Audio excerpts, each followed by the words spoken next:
Hi friends आउ गोटे blog को मोर स्वागत। आज मो पुअर लंच और ब्रेकफास्ट रेडी कर देछि। पास्ता और ताकू दे देछि ब्रेकफास्ट रे मिक्सचर बिस्कुट दे देछि। से गला पर ठीक आज मो भाबिली स्किन केयर कर दवा।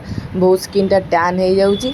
तापरे एठी गोला गली मोर सरी गला टिके गोलाप जल पकेकिना गोळे देकिना मुल्तानी मिट्टी और मो फो पकी को गोळे दे लगे देली। तापरे आज जोर भूख होलानी जल्दी काम सारी आसला बेलको आज हमर उपमा और चटनी हेछि। एठी ताकू कला पर उपमा हमर पानी दे रेडी हो गला। अरे एठी चाउमीन होछि। चाउमिन किए गोटा घरे खाइब कि आम झील बोधे खाइब कि कौन आउ से चाउमिनटा एपटे होपटे उपमा मु चटनी रेडी कर देछि।